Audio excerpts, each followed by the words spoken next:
السلام علیکم، کیا حال ہے؟ ٹھیک ٹھاک ہیں؟ اچھا، ویسے تو آئی بی اے کی میرا خیال ہے گریجویٹ ہے، وہ پاکستان ایکسپیرینس کرتے ہیں۔ ایک دن میں نے اسے کہا یار تم مجھے بھی بلا لو، میں نے بھی پاکستان میں آ کے 5 6 سال کام کیا ہے، میرا ایکسپیرینس بھی سن لو۔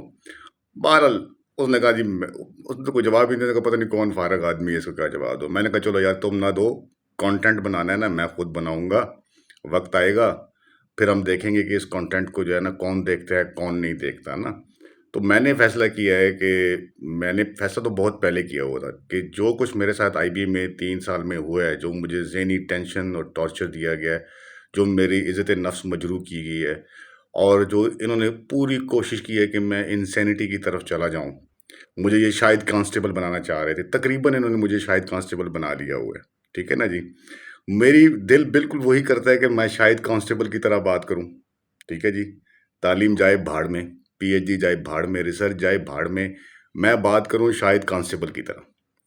لیکن پھر بھی انفارچونیٹلی مجھے پتا ہے پاکستان جو ہے وہ پھر وہ یہی کہے گا نہیں سر دیکھیں نا، جو بھی ہو، حالانکہ دیکھیں نہیں، جس کو 3 سال ذہنی ٹارچر دیا ہو نا، پتہ اس کو ہوتا ہے۔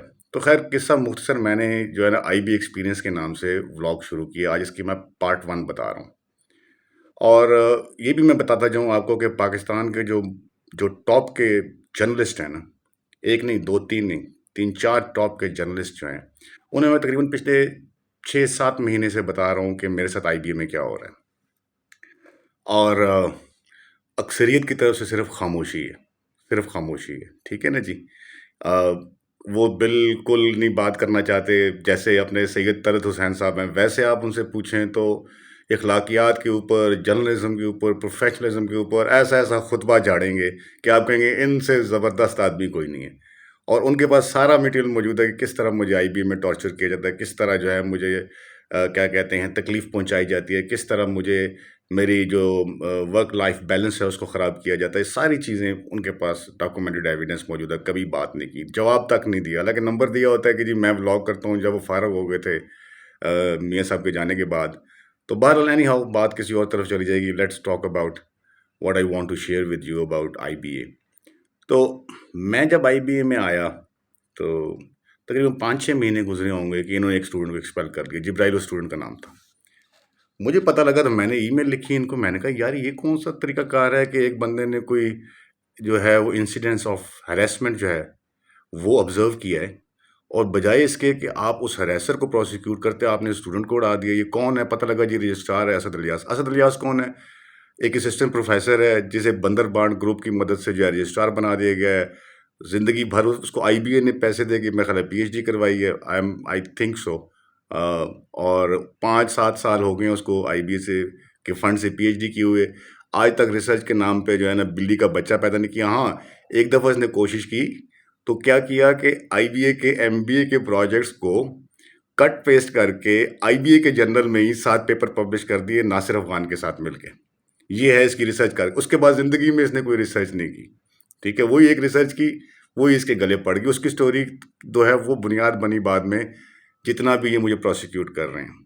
تو اینی ہاؤ ٹائم گزر گیا، جب پہلا سال ختم ہونے آیا تو مجھے میرے ڈین جو تھے اس وقت تھے doctor Wajid Rizvi, S P S کے ڈین۔ تو انہوں نے مجھے بلایا، انہوں نے کہا جی بٹ صاحب آ جائیں میرے پاس۔ میں نے کہا جی کیا ہوا؟ کہتے ہیں یار یہ اکبر زیدی آپ کو نکالنا چاہ رہے ہیں۔ میں نے کہا کیوں؟ کہتے ہیں پتہ نہیں، وہ کہتا ہے میں نے اس کو نکالنا ہے۔ میں نے کہا پھر بھی کیوں نکالنا ہے؟ کہتا ہے بس یہ کہہ رہا ہے میں نے اس کو نکالنا ہے۔ کچھ مطلب نکالنے کا وہ ایسے کہہ رہا ہے جیسے اس کی اکبر زیدی کی والدہ جو ہے وہ آئی بی اے جہیز میں لے کے آئی تھی، صحیح ہے نا۔ یہ اپنے آپ کو اتنے بڑے مالک سمجھتے ہیں، پولیٹیکل اپوائنٹمنٹس ہیں، بلاول کے ساتھ تعلق تھا، پیپل پارٹی کے ساتھ تعلق تھا۔ وہ بھائی ابھی کیونکہ پارٹ 1 ہے نا، پوری داستان آپ کو بتاؤں گا، میں ساری بتاؤں گا۔ اینی ہاؤ پہلے سال کے اختتام پہ ہی میں اس کے پاس پہنچ گیا۔ میں نے کہا ہاں بھائی کیا تکلیف ہوئی، آپ مجھے کیوں نکالنا چاہ رہے ہیں؟ بس میں نکالنا چاہ رہا ہوں، بس میں نکال سکتا ہوں، میں ای ڈی ہوں، میں نکال سکتا ہوں۔ میں نے کہا پھر بھی کیوں؟ میری کیا، میں ریسرچ نہیں ٹھیک کرتا، ٹیچنگ ٹھیک نہیں کرتا، ایڈمنسٹریٹو رسپانسبلٹیز پوری کر۔ نہیں نہیں نہیں، آپ بس آپ ای میل لکھتے ہیں، آپ ای میل لکھتے ہیں، اور فیکلٹی آپ سے ناراض۔ فیکلٹی کون سی ناراض ہے؟ وہ فیکلٹی جو بندر بانڈ گروپ کا حصہ ہے، جن کو یہ لوگ عہدے دیتے ہیں۔ وہ عہدوں والی بات اور بندر بانڈ کیسے کرتے ہیں، ظاہری بات ہے 3 سال میں نے جو آئی بی اے میں دیکھا ہے ساری چیزیں میں ڈاکومنٹ کروں گا، وہ بھی بتاؤں گا یہ کیسے کرتے ہیں۔ تو پہلے سال کیا ہوا، جب اس نے نکالنے کی کوشش کی تو اللہ تعالیٰ کی مدد آئی، اور واجد رضوی صاحب نے کہا کہ جی میں تو یہ ناانصافی کا کام نہیں کروں گا، تم جو مرضی کر لو، میں تو اس کو انڈورس نہیں کروں گا۔ انہوں نے انڈورس نہیں کیا، یہ اپنا بندر جیسا لال منہ لے کے تو اس کو بیک آف کرنا پڑا۔ فیکلٹی میں سے بہت سے لوگوں نے کہا یار یہ کون سا طریقہ ہے، آپ نے اس کو نکالنا ہے، کس بات پہ نکالنا ہے؟ اگر وہ بات کرتا ہے، اپنا پوائنٹ آف ویو شیئر کرتا ہے نا، تو پہلی چپیڑ اس شخص، گندے شخص کے اوپر، اس سائیکوپاتھ اکبر زیدی کے منہ پہ اس وقت پڑی جب اس نے مجھے پہلے سال نکالنے کی کوشش کی۔ ٹھیک ہے نا جی؟ آج کا قصہ یہیں پہ روکتے ہیں کہ اس نے مجھے پہلے سال ہی آئی بی سے نکالنے کی کوشش کی تھی۔